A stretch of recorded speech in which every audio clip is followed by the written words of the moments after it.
Hello, everybody. Dr. Rick Wallace dropping in on you. I hope everybody is doing okay.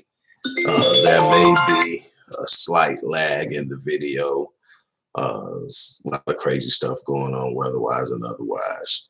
But I'm going to do the best I can to address the top hand because I've had a number of requests based off of something that my wife Marion actually posted a couple of days ago.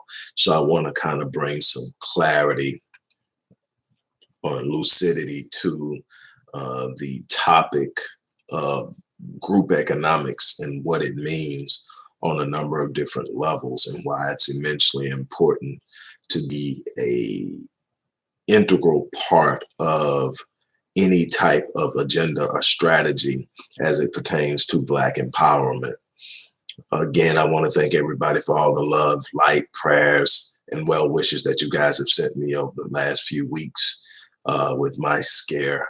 Otherwise, I'm doing great after the procedure, recovering slowly but steadily. I'm managing my time, managing my stress, managing what little of a workload I have. I probably won't actually get back to quote unquote working until Monday, when the doctor should release me. I went to visit both my primary care physician and cardiologist Monday, and they want me to take it slow this week. So I have, doing these videos is actually fun and cathartic and therapeutic for me. So these are good. As long as I don't get myself too worked up, I'm going to be okay as far as that goes. It's all of the other ins and outs with administrative work, managing an unbelievably hectic schedule, trying to get blood out of turnips and all the other stuff that I have been doing on a regular basis daily that presents the threat to my health. I'm going to be managing that. I'm going to be consistently working on building an environment of peace and managing as much of what I can on a daily basis. It's going to be a priority. So again, I thank all of you guys for the love that you have shown me as me and my family navigate through this particular phase of my life. Again, I'm grateful. Okay, as far as that's concerned, as always, we're asking that you support the work we're doing at the Odyssey Project and the Black Voice. You will find the information in the description box of every video on this site, as well as I've added it to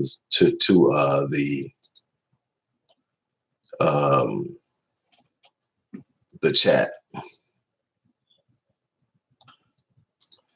And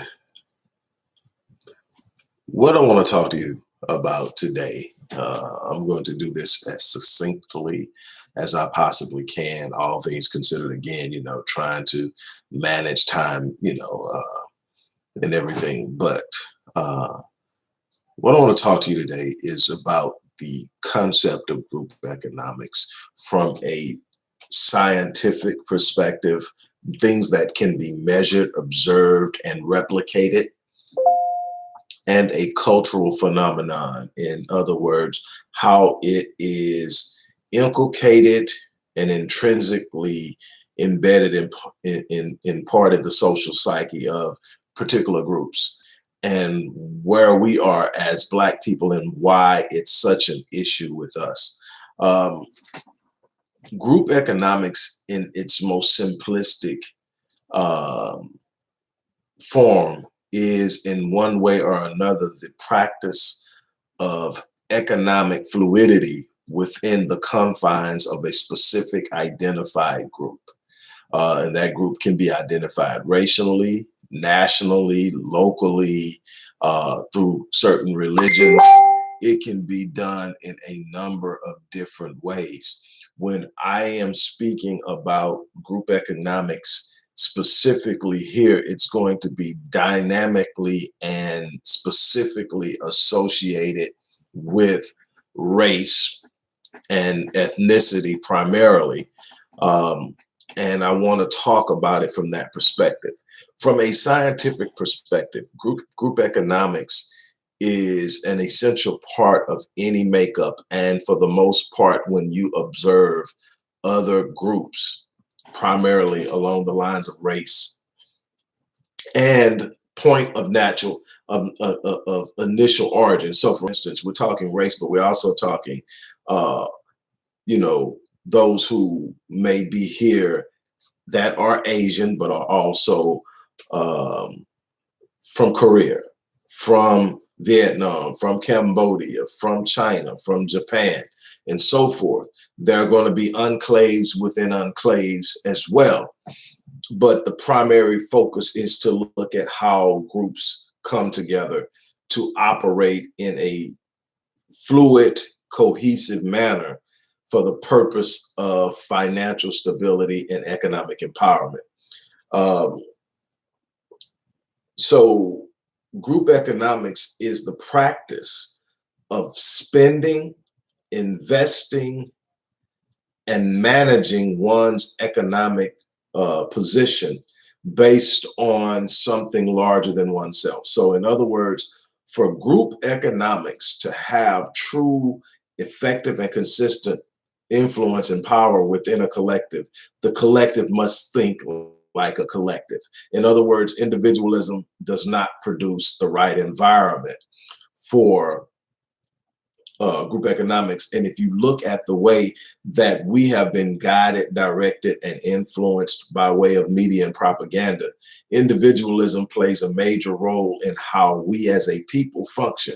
We tend to see ourselves even if we're frustrated about something that impacts Blacks, we still see ourselves individually. That's what creates the lack of affinity and empathy and understanding and connectivity to the sufferings of those who look like us, but may not be in the same academic category, economic category. And we find ways consistently to distinguish ourselves from others who we believe we've transcended in some way or another. We found the need to in some way separate ourselves and elevate ourselves and establish ourselves within the confines of the Eurocentric idea. It's the Eurocentric idea of what's acceptable, the Eurocentric idea of what's professional, the Eurocentric idea of what's beautiful, the Eurocentric idea of on and on and on. And so we find ways to distinctly separate ourselves from ourselves in order to fit into something that was never created for us and that can never truly serve us. And so as I'm defining this thing called group economics that we hear all the time, and we hear it in a cheapened, discounted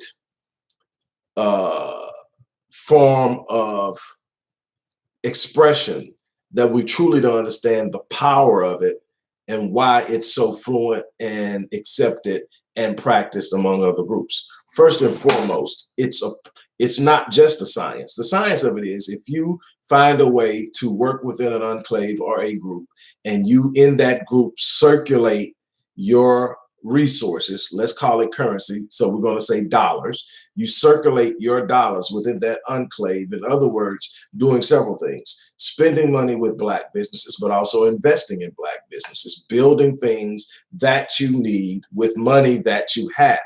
And so in other words, if there's a need to repair shoes, there must be a person who is capable of repairing shoes within the enclave. So you invest in that. You invest in that. So that becomes a part of the educational process. So now we have group economics that's influencing not only the private pocket, but the business pocket, but also education. It's not separate. It's all one fluid motion that operates in different elements and aspects. So you invest in the things you need, and then you support and patronize the things you need. And so if you go back to what most people like to refer to as the model for Black group economics, which was Tulsa, the Greenwood subdivision in Tulsa, Oklahoma, more affectionately known as Black Wall Street. What we should also understand when we talk about Greenwood we talk about Tulsa, we talk about Black group economics. What we should truly understand is that it wasn't an isolated and unique phenomenon. That was Rosewood in Florida. That was Slocum in Texas. That was Wilmington in Delaware. There were places in and around the St. Louis area, Chicago, and so many other places where Blacks had come together and began to build these these economic enclaves where they were thriving. And it was the thriving of these Black enclaves that created a great deal of hostility and led to what was referred to and historically expressed as race riots, when really what they were massacres. It's important to understand. But in Greenwood, the dollar is said to have, I've heard as high as, circulated as high as 36 times cycled within a community. That means it moved about and exchanged hands 36 times within that Black community before it ever left the community. And the times that it left the community, it was primarily because something was needed that the community could not provide. And so those are the things that you have to think about. It's the circulation of the dollar. It's the what sometimes is referred to as bouncing. The dollar bounced. In other words, I spent it. That's a bounce. But I spent it with a Black dry cleaners. That dry cleaner only spent it with a Black doctor. That doctor spent it with, a grocery store owner, and on. That dollar circulate, and that dollar may find its way back into your pocket, the person who initially spent it after getting paid, and it circulates. And so there's this circulation going on. And the more that you bounce currency within your own enclave, the more power you are preserving, and not only in the sense of spending power, but in the sense of building power. See, when you have the money you need to do something, you don't have to go outside of yourself to ask for it. But you're talking about multiplying the value of your economy by simply protecting your economy. Now, when we talk about group economics, there are spheres. And what you want to do is you want to practice economics vertically. What does that mean? That means that when I am talking about getting into an industry, there's a rule that should always be practiced and it should always be observed. And when we're doing and looking at spending agendas, when we're looking at economic strategies, when we're sitting up and we're trying to determine the best point of operation or how we're going to move, something you have to understand is one just basic primary rule of economics is that any industry in which you dominate spending, you should also dominate ownership. Prime example would be the beauty supply industry in the U.S. The beauty supply industry in the U.S. is a $15 billion a year industry, and 96% of that 15 billion, $14.4 billion, is generated by Black dollars. Yet 3% ownership is what we have in a industry in which we are 96% of the revenue. And that happens for a number of reasons. One of the primary reasons why it's so difficult, even now that we know that that's an industry we want to be in, why it's so difficult to get into it, because we didn't enter into the market with an understanding of the importance of vertical economics. What is vertical economics? Vertical economics says, I don't want the retail. I don't just want retail. Matter of fact, if I have to sacrifice in ownership, I would rather sacrifice in ownership at the retail level. Where I have to have ownership is in distribution and manufacturing. Why?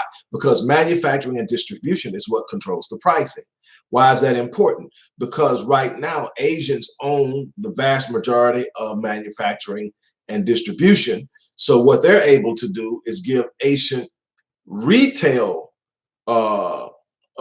owners price breaks while charging a higher price for the same products to non-Asians, which puts them at a competitive disadvantage. So in other words, because Asians are getting a cheaper price from the distributors and the manufacturers, they're able to win the pricing war in a community that is going to be highly price driven, and you price out the retailer. So you get a bunch of people jumping in the market and saying, I'm going to be a retailer, but they can't compete. Why? Because they can't get it at the price, because there's no vertical ownership. There's only ownership at the retail level. So when you move in a vertical sphere, you move from not just retail, but you also move from distribution to manufacturing. So you own the creation and the distribution. Now you own the market.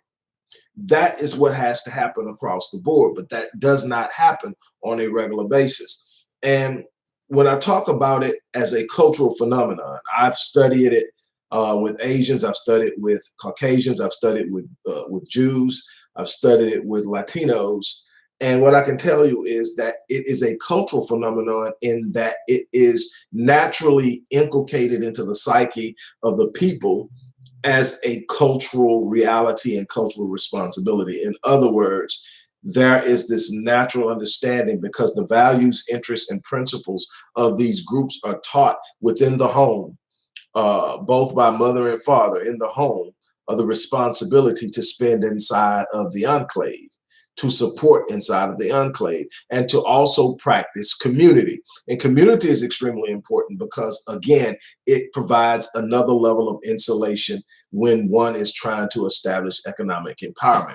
In other words, I've seen it a lot with Latinos as I've observed them up close, and I've studied them at a little bit of a distance. I've got to watch them while actually being in a community with them, and I've got to watch them as observing them from a distance.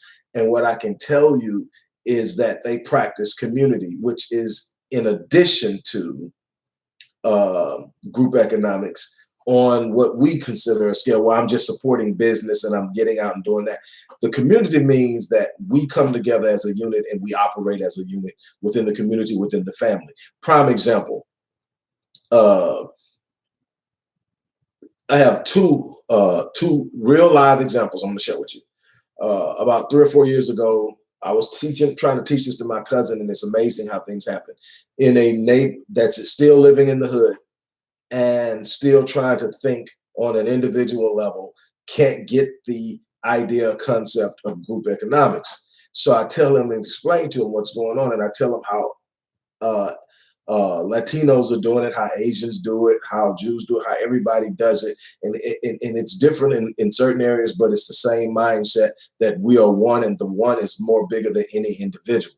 Okay, we are trained that you're at 18, you're grown. The biggest accomplishment you could ever have is you get out and get your own place. Forget how much debt you go into to get it. Forget how much debt you go into to get your degree. If you get your degree, you're successful even when you're $100,000 in debt obtaining the degree. And it's going to take you 20 to 30 years to get from underneath that debt before you can ever really truly start to build any kind of net worth. So there's a problem in that. So what happens in the community of the Latinos, for instance? First example, my cousin, who I'm trying to teach this to, calls me. This is some years ago, like maybe 3 or 4 years ago. He calls me and he says, "Man, you're never gonna believe what's happened. You know that house next door that was there and they had the cars?" And I'm like, "Yeah, I know the house you're talking about." And he says, "Guess what, man?"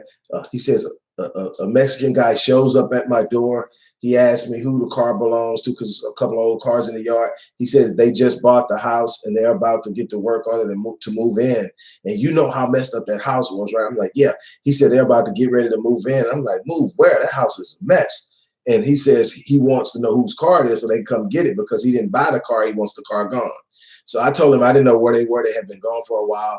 So he went on. He says later on last night, man, they showed back up. They came in with generators and lights. They set up. It was about maybe 10 of them. He said they went in that house, man, and you could hear some music playing all night, and you could see the lights were on in that house. You know, they had it plugged up, the generators and everything, man. And I swear, when I went over there this morning, when they were packing up and leaving, and they were packing up, leaving, going back to work, you know, I went over there. They had them stripped everything out, brought it all out to the street. They had them did the floors. They had them redid the drywalling. All they had to do was paint. He said they will paint, and when that paint dries, they will be able to move into that house. They did it in one night. 10 of them showed up.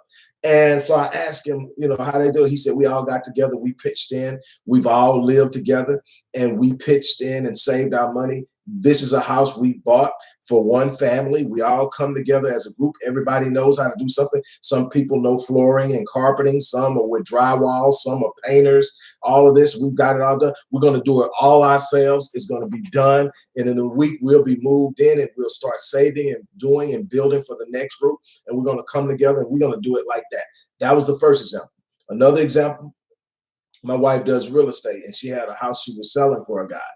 The guys that actually bought it were three brothers. They moved in together and they decided they were going to pool their resources and they weren't going to go through traditional funding to get their homes. And so they are all buying their homes for each family where they're going to raise their families in by standing together, working together and pooling resources. Now, this comes and it's so many things. I can't get into all of it. But basically, say, for instance, you move a family in. And there are 4 families within this compound or house that you're living in. And I watched this up close. When I was going through my rebuilding process, I lived in an enclave that was Latino, Hispanic. It was all Latinos there. When I first moved in, I was a little outsider, but after being there a while, because I was there for almost 3 years, they took me in and I got to really see inside of how they operate. Everybody cares for everybody. There was an old guy who was basically an older homeless person. I don't want to call him a bum because he was like family. So he would literally show up every morning around 6 or 7 o'clock and he would just sit at the bus stop. And every day at the bus stop, somebody would drive by in the morning, bring him a beer. Somebody would drive by and bring him breakfast. Somebody would stop by. Literally, they were supporting him. They were taking care of him. So he didn't have to beg. He was taken care of. And it's just the way that the community operates. Women would come out of the house after their husbands went to work, and they would take care of the kids, get the kids off to school. But they would work as a unit in cooking and preparing for the men when they came home. And I got to watch all of this happen in this community. It was a community. It's the truth. It's the difference between, there's a difference between neighborhood and community. Community is this united, gathered, collective enclave where there is a common agenda. And the agenda is worked toward as a social unit. There isn't this mind your business, live and let live, do whatever you want to do thing. Everything has to be done within the accepted rules of engagement, the accepted code of conduct, and everybody is held to a standard.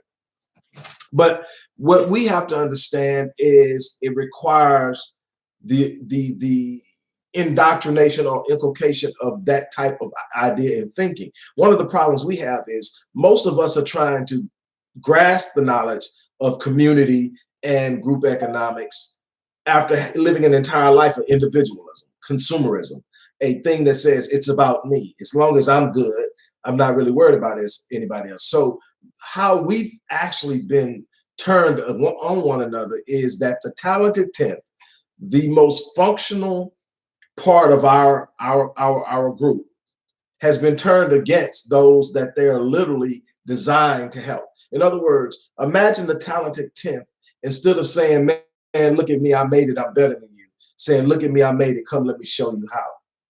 That's the difference in an individualized mindset and being community driven, group and socially directed and driven, and having a unique perspective, an agenda that is directed towards an overall focus and goal.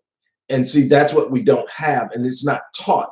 Now, as we awaken and we start to see things, it's a little different. Again, everybody, as I'm talking, I'm going to keep sharing this. Don't forget to support the work we're doing, and I'm going to keep going because I want to get this done. What we have to understand is we are highly consumerized in our thinking. We validate ourselves with our spending. So we have an entire 2 or 3 generations minimum that are sitting up and thinking, because I drive, I belong. Because I live here, I belong. You got a group of young kids, because I wear Jordans and I have an iPhone, I'm accepted and I belong, and you don't. You're not accepted. You've never been allowed. You have never, let me say this as clearly as I can. You have never been accepted into the inner workings of what drives this economy in America. Everybody wants to talk about the 1.3 to 1.4 trillion dollars in buying power, which is a lot when you can look at it and say there are only 8 national economies that have that much money running through it on an annual basis. So you'll sit up and you'll think, man, we're doing great. 1.4 trillion dollars will make us the 9th richest nation in the world in context. But in true context is where you have to look at it. We're not anywhere else in the world. We're in America. And in America, there's a $105 to $107 trillion economy. So now you put that 1.4 against that 107, and you're looking at less than 1% of the economy is actually owned by blacks, which means that's pretty much where we were when we came into the Civil War. Before the Civil War, we were owning half of 1% of America's wealth. So if you look at it now, we've really not gained any ground. We've just grown at the pace that the country's growing, not narrowing the wealth gap. And see, here's the thing. It's not how much money you have. It's important that you understand this, and I hope I'm making sense. It's not how much money you have. It's how much money you have in reference to the one who has the most. See, if you have 1.3 trillion, 1.4 trillion, it's a lot in the sense of that stuff that you can go spend and buy, but it means absolutely nothing in the way of power. Why? Because you can compare it to a group that owns so many times more. So you own half of 1% of the total wealth. And there's this one group that owns about 40% to 50% of this 100 and something. They have the power. And then there is a group within that group that is considered the wealthy elite that make up less than 1/100th of 1% of the population, but control the wealth. Do you realize that the wealthiest 1% of this world has more wealth than the bottom 50% of this world? The 50% of the poorest people in this world own less than the 1% of the wealthiest. And so that's how power is dictated, because money is equated to power, because power creates and moves things in a debt-based or capital-driven society. So it's not that you have $1.4 trillion, it's that they have 100 trillion. So your 1.4 trillion has no true economic power. You can't make yourself felt with that. What you have to do is say, okay, I have to come up with a plan to take my 1.4 trillion and grow it to 2, to grow it to 3. Not being caught up in spending it on things that depreciate. Why?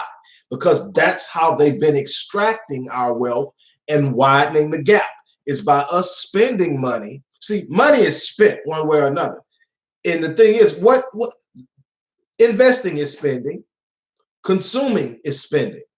Being a consumer is spending money. Being an investor is spending money. The difference is the consumer spends money on things that brings no value or has a depreciating value. Investors spend money on things that increase in value, that expand the value of who they are and increase their net worth. It is their net worth that allows them to leverage their position in this world and do things and accomplish things that the average person doesn't get to accomplish. It's no secret. There are some that are born with silver spoons in their mouths, but I guarantee you, the fool and his money is soon parted. If they haven't been taught the power of leveraging what you already have to create more, somebody will get it from them. So it's about learning the importance of, first of all, 50 is always more than 1, so you have a group. 50 with a specific and unique plan, a focused and centered agenda, definitely has more power than 1. And that's what they have worked tremendously to interrupt and in so many different ways. It's about making you focus on you. They feed you constant barrage of propaganda-driven ideas and ideologies. Live and let live. Mind your own business. It's not my business. And that sounds real good. You know, why I'm not in that man's business, blah, blah, blah. Here's the problem. Throughout history, you've got all types of species. One of the largest species groups is mammals. And a bunch of different individual species fall under the category of mammals. Now you got some other species that fall in other groups that are not mammals, but mammals have this real unique thing that is extremely important if you're going to understand the success of any species within this category, and that mammals are social creatures.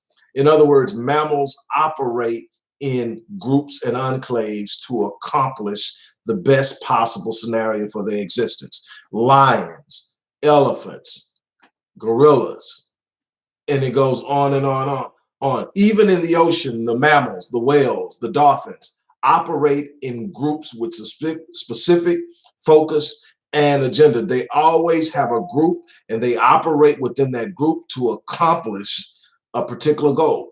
The more you are able to separate the group, the more you're able to isolate the individual, the less functional, the less productive they become.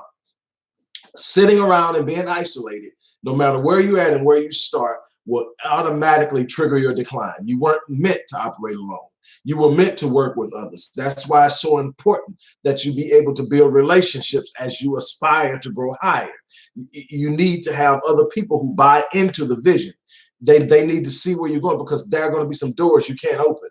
There are going to be some tasks that you're not good at carrying out that people are excellent at, and you're going to need to be able to have those people. It's about being fine-tuned and connected and working on a common goal. I've been talking about specified agendas within the Black community for years, for more than a couple of decades. And we don't get it. We're watching everyone else and we get frustrated with everyone else. And the bottom line is they are practicing group economics, not just from a scientific perspective, but as a part of their cultural responsibility. It is inculcated into their psyche of who they are and how they operate. They do it by nature. That's something we've got to start working on early in life. We got to teach it to our kids before they even start spending money, before they start going to the ice cream truck. If there's a black ice cream truck running around, they need to be buying from it. And if not, maybe we need to be investing in a black ice cream truck. Why? Because the more we practice patronizing black businesses, funding black businesses, opening black banks, using money within the enclave to support the needs of the enclave, we're going to always have problems, because we're taking resources and we're spending them out. You can look at, say for instance, you treat economies like hamster chutes. Say, for instance, you got a Jewish economy with a vertical hamster. Remember I told you about vertical economics at the beginning of this? You got Jewish, Latino, Asian, Arab, Black, and you can break it down into other things, but let's just use those. Now, the goal is when you're working and you're truly operating within the sphere of your group economics, you got two vertical things happening at one time. You got vertical industries. So if we're operating in this industry, we're operating vertically: retail, distribution, manufacturing. Also, we're operating in the sphere of a vertical sphere of we're only operating in our economy. So if it exists in our economy, we're buying out of our economy. The only time we take a horizontal shoot into somebody else's economy is when there's absolutely a need for something that we don't produce and we can't rapidly produce it. So until we can get to a point where we can produce it ourselves, we got to get it somewhere else. And that may come in the form of, in order to create what we need to create, we may need to go out and buy some things from another economy. But the goal is to stay within the vertical sphere of the economy, regardless of the industry. And so that's what we have to do. Everybody else is spending in their vertical sphere. The ones who do it the best are the Jews. The Asians are mastering it at a very rapid pace. Out of necessity, Latinos, Hispanics, especially south of the border, have learned to do it. And they do it with not just the basic idea of what most people see as group economics, but they do it with community. In other words, they live amongst themselves, support amongst themselves, and they operate as an organic reality or an organic entity. In other words, it's one big entity functioning in multiple ways. And they accomplish what they accomplish. So you can observe it on a scientific level by counting, observing, and being able to calculate what they're doing. In other words, if 5 of them move in a home and they start to save their money, they bought that home, whether they financed it and they pay it off in 5 years, or they saved and they got cash, and so they own it outright. And so they're coming in and they're putting their money in different places and things that produce more money, so that at a certain period of time that they've already got worked out, they're going to buy the next property and move a family into that property. And who knows, that family is probably going to call over to wherever they're originally from and say, hey, you can send 10 more people because we got one more house. And it's not about comfort. It's not about all this. It's about the acquisition of what is required to have power in the country. Not sitting up and saying, I got my own space that I'm barely paying for, that I'm struggling to keep above float, that they're sitting up saying, between us, we don't struggle for anything. We eat good. And we get to see this where, with what I do on a regular basis. We eat good. All the bills are paid. Everything's good. And we're going to get another one of these. And they're acquiring things that will build their wealth. They are, while we are either standing still or actually experiencing a widening of the wealth gap between us and whites, Asians and Latinos are closing the gap.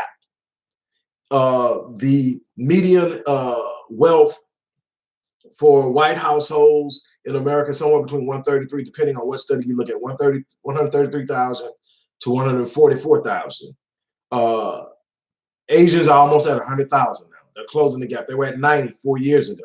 They're almost at 100,000 now. They're closing the wealth gap. They already have the highest earning median in the country. They earn more per household than anybody in this country right now. They've got their plan. They're working their plan, and they've got it to T, and it's based on social integration and connectivity amongst Asians, and they're operating in it at a very high level. Latinos are starting to rise up, and they're starting to pass us, and they are doing it by a number of things. I tell you, if you live in a major city, if you want to observe one way you know that it's happening, it's actually in observing their consumerism.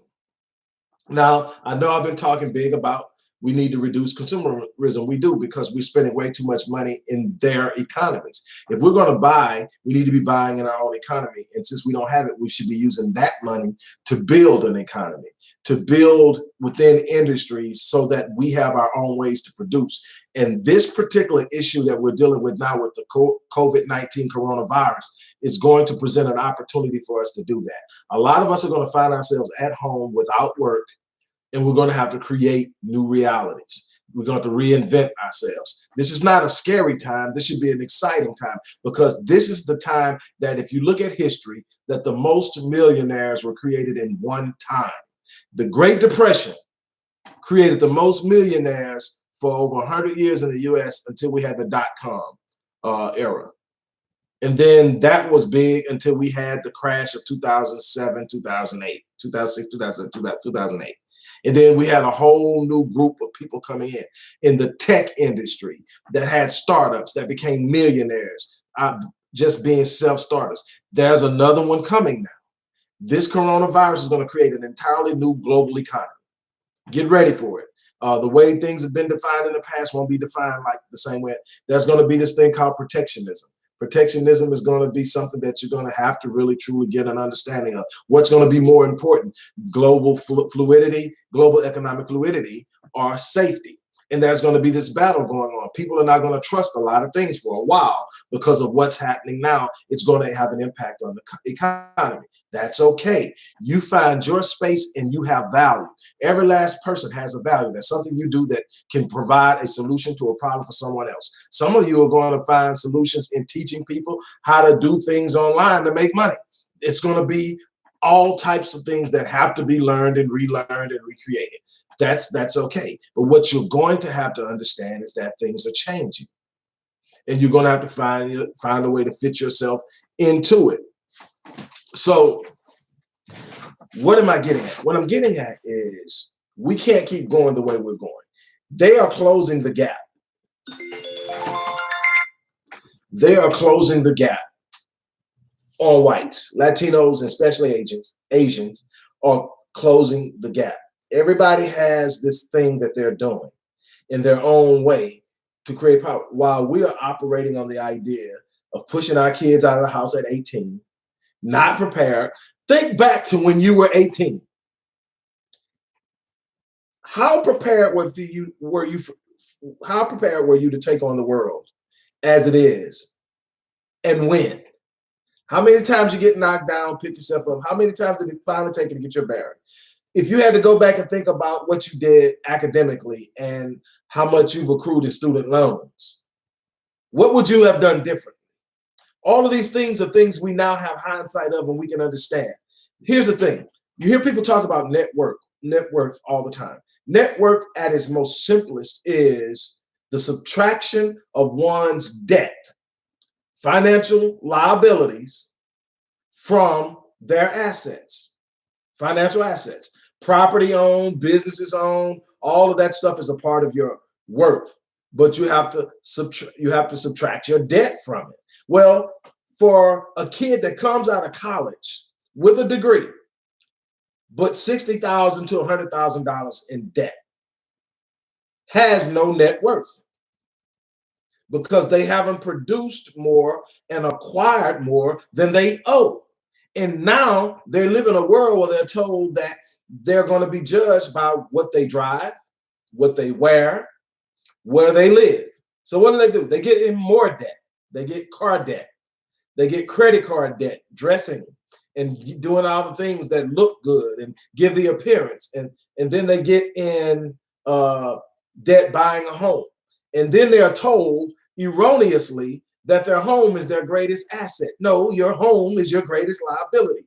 Not until you have more equity in your home than you have debt does your home become an asset. Not until you can actually sell your home and clear money at closing is your home an asset. Until that point, you are in debt.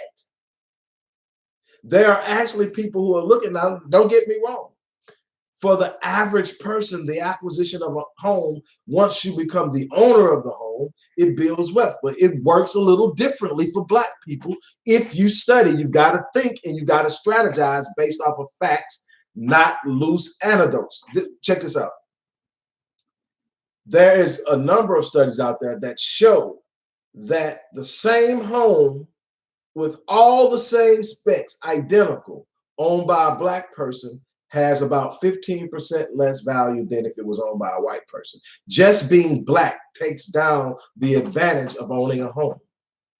I'm not saying don't own one, because there's definitely advantages in owning a home. It's a very solid asset. It just doesn't have the value and the wealth building capacity that it does for a white or an Asian. It simply does not. You have to understand the dynamics of that. And this goes all the way back to redlining. And it's never, ever been corrected in the culture, in the policy, and it's showing up and we don't see it because we're just simply saying, well, I got a home. But how much is it costing you to own the home? And how much value are you building in the home as it pertains to what they're doing? Because remember, what you have isn't what's important. It's what you have in relationship to those in power. So if you got a 4,200 square foot home and that's just like a white person's 4,200 square foot home, but your home is worth $30,000 less, it's going to be hard to close the wealth gap on an even parallel scale, where each person is now got the same buying power, because your buying power isn't producing for you what theirs is. So you got to find ways to balance that and leverage so that your buying power still produces what they're producing. You got to understand, I'm losing 15% on the house, so I got to make up for that. And no, it's not fair, but this ain't about fair. Life ain't fair. You got to understand all of this. You've got to be able to understand that. So when we talk group economics, we're not just simply talking about going and spending money in a Black business. No, we're talking about a cultural reality of responsibility to the enclave. It is about having an understood spending agenda. It's about having an understood code of conduct of engagement and how we manage and spend our money. It's about having a mindset that the way I spend my money will be through the mindset of an investor and not a consumer. In other words, I will have more focus on spending my money on things that have an increasing a value increasing capacity versus a depreciating capacity. It's that important. I'm not saying don't go out and buy yourself things. That's not what I'm saying. I'm not saying don't put yourself in a position to where you carry yourself in a way, because I'm going to tell you, when you carry yourself in a way, you feel a way, you act a way. So sometimes you got to dress the part before you actually live the part. That's not what I'm saying, but you better have a mindset that's leading you there. Don't think that because you dress the part that's what it is. You know, you dress the part until you can be the part. You don't dress the part and pretend the part. Two totally different things. Sometimes you've got to get close enough to something to feel it in order for it to impact your thoughts in a way that you manifest it. That you gotta understand the dynamics of how you think, how you behave, how you carry yourself. So I'm not talking about sitting back and walking around and looking pitiful or and unkept. That's not what I'm saying.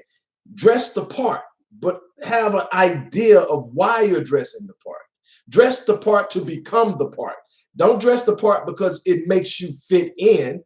Dress the part because you'll get to see what it feels like to walk a certain way, to be perceived a certain way. But you got to constantly be learning and developing yourself to become something greater.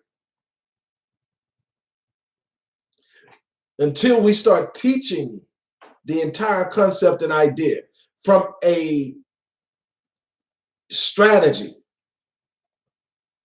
or strategic perspective early in life as a part of our value system, it's going to be hard, because what you have to understand is by the time you're 7 years old, you've developed what we call norms and standards. The norms and standards of operation. It's what contributes to your conscious.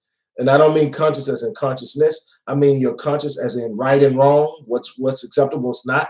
It comes from your norms and standards that you develop by the age of 6 or 7. You know what you can do in the world, what you can't do in the world, what's acceptable, what's not acceptable, what can be expected of you, what can be expected of the world, how you fit in the world. And if in that period of time you have learned that the way that I'm going to be dealt with and accepted or dealt with in this world is by how I look and match what everybody else thinks of me.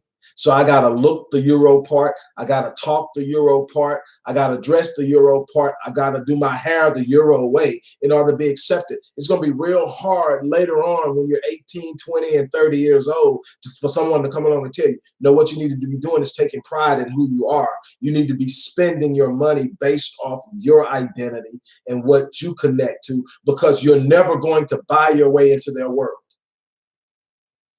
You're going to have to create a space for yourself. And through creating the space for yourself, you will establish a position of power within your own enclave that makes them have to respect you. It's called making your presence felt. You're never going to buy your way into their world. They'll take your money, smile at you, and pat you on the back, but never give you a seat. And even if you get a seat at the table, it's for you to sit there and be quiet and be happy that you're there. You're never going to have a voice that carries any weight when you're trying to buy your way into something they created to exclude you from in the first place.